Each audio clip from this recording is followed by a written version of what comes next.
What if all the problems that you perceive that you have were made up in your own head? What if that was the reality of the situation? Because it is. It truly is. And this is something that might happen in an instant, or it could happen over an extended period of time. It is likely that the problems you have created over an extended period of time have been repeating patterns, things that show up in your life cyclically in an undesirable way. There's all kinds of cycles, right? But when we think about cycles that are extremely undesirable and really not what we want to be a part of our lives, that is when it becomes appropriate to actually investigate. And sometimes it takes time to become aware of that. And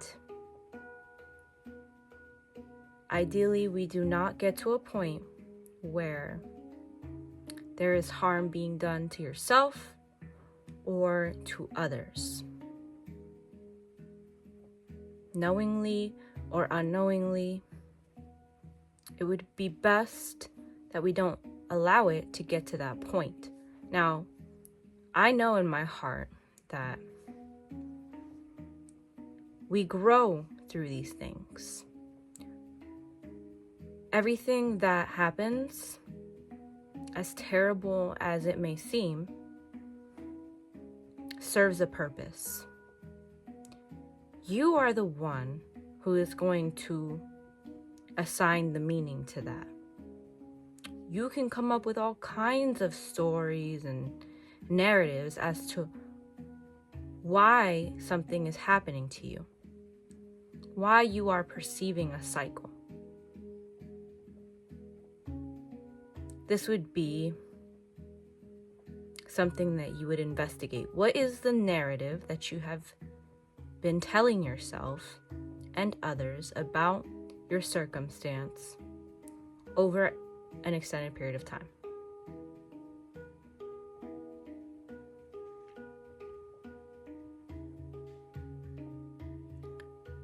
There are thoughts flowing through our mind all day long. And really, we do not need to choose to believe every thought. But subconsciously, we will have beliefs that are more deeply embedded that we are not even aware of. So, in my experience, sometimes I won't even feel pain. It's almost like I've become resilient in that I'm able to navigate, I'm able to experience life and not even perceive there being an issue because I align myself to things that create a state of wellness. But this does not mean that things are completely and utterly resolved. You may have heard people say that the healing path is not a linear path. But I like to embrace this aspect of myself that doesn't know everything about what I have going on subconsciously. And I become curious. What is it about my beliefs that I'm not necessarily aware of? Maybe you become more aware of it when you're in a dream, when you're having a dream and you remember it and you practice writing them down and you memorize them, all these things, which, I studied books on this and watched extensive lectures on dream reality and how to heal. Actually, there was a documentary I watched, and this guy was wanting to quit smoking. He was like a chain smoker, 2 packs a day type guy. And he went into the dream state. He studied lucid dreaming, which is being able to control your dreams, realizing that you're in a dream and then being able to actually operate within the dream, consciously aware that you're dreaming without leaving the dream state. Usually we'll wake up right before we go lucid. There will be, a big surge of energy, and you can't maintain that. But if you practice certain things, you'll be able to actually stay in the dream state. And what they found was that you're actually able to command your subconscious mind within these dream states, within this state of lucidity, to completely change drastically, like a radical change. So this guy was in his dream, and he basically looked up into the sky, the night sky, or I don't remember exactly. And he just declared that, or he asked a question. He was like, why is it that I do this? Why is it that I'm addicted? And there was a response, and he asked if he could just be rid of this addiction. And when he woke up, he was completely and utterly repulsed by cigarettes. Now, I've seen this in, I don't know if it was a podcast or a conversation within this subscription. It's kind of like Netflix, but for different aspects of like self-development and ascension and science and supernatural things. So a great way to opt out of what I would consider distractions and into something that will actually help you develop yourself. Side note. So yes, you may become aware of these things within your dream states. And you may be able to investigate that way if you look into it. And you start to see how you relate to those signs and those feeling states that you may have had within the dream. But even within your life, you can practice this. And it does not have to be from a position of self-sabotage, of speaking to yourself so poorly and putting yourself down.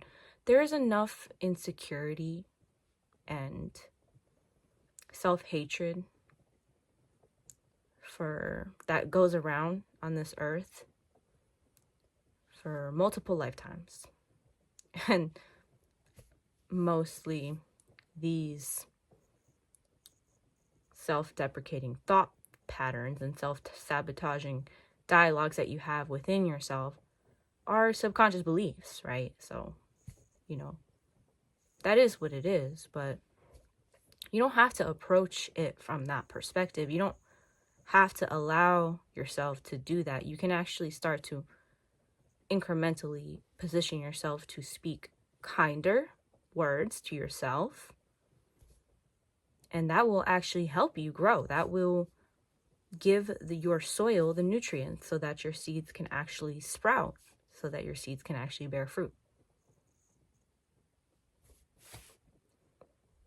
But something that I practice is just allowing myself to embrace not knowing.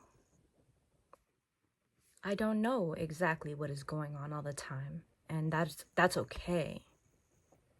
Right? If you're constantly trying to figure out what's wrong with you, or sulk and diminish your self-worth and go into these downward spirals of all the reasons why you feel like shit,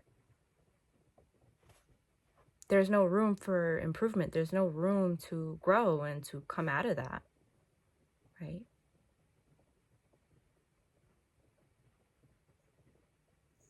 but it is an awareness that you can have. Oh, okay, so now I'm aware. Now I can make a correction. That's amazing. Always celebrate your becoming aware of something, as if that is like the ultimate goal.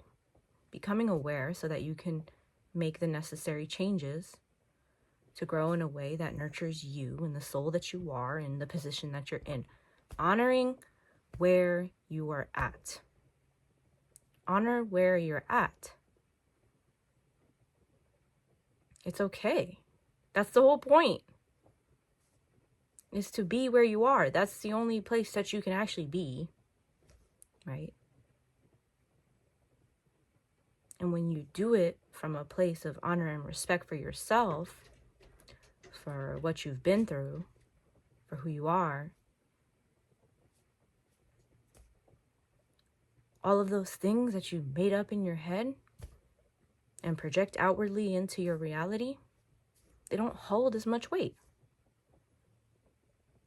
It's not that relevant, and it's not conducive to moving in the direction that you want to go.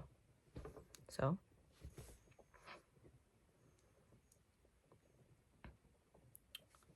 what I find in this process of actually honoring where I am and embracing the unknowns of the aspects of myself that still need that love that it never got, that wasn't taught that love that it needed, to embrace that love that it needed, that it wanted, that it was, they surface. You focus your attention on the things you love to do. You focus on the little things.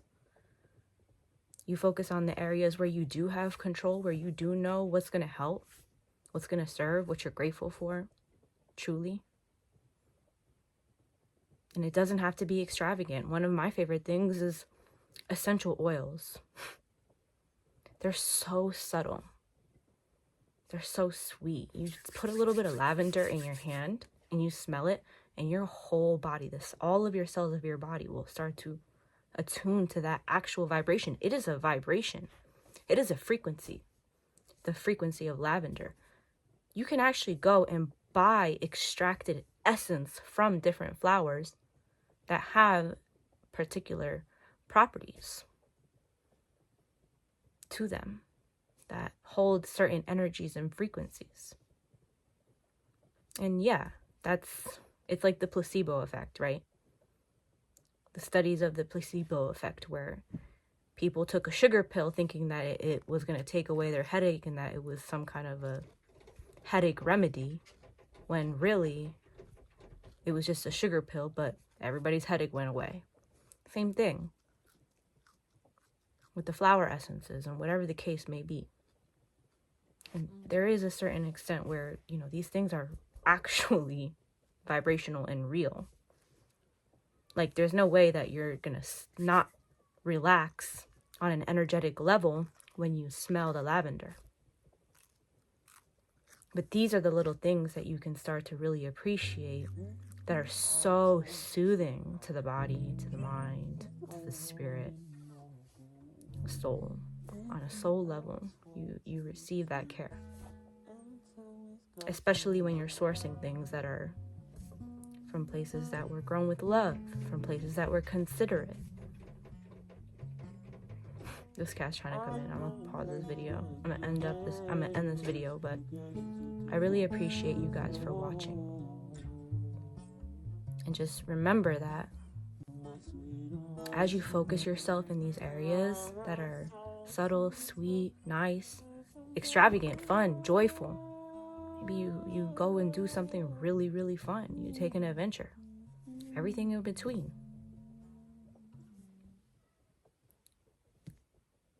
These things will surface in different ways. You might find yourself crying in the middle of nowhere, not even realizing, being triggered by something so random, like something that you would never even think. You might be triggered by a smell. You might be triggered by various different aspects, by a sound or a face that will awaken a memory from a long time ago. And then all of a sudden you're full of emotion. Allow it. Embrace it. Embrace where you are. It's perfect. The healing process doesn't have to be grueling. It's a beautiful thing when you can embrace where you're at. And it creates a lot less stress, a lot less likelihood of harming yourself and others. So when you start to pretend you're something you're not, or you try to seek validation and you try so hard, it's like you're filling yourself with even more tension. We don't need that. We have enough of that. We're learning how to let that go. Breathing life into harmony. Appreciate you.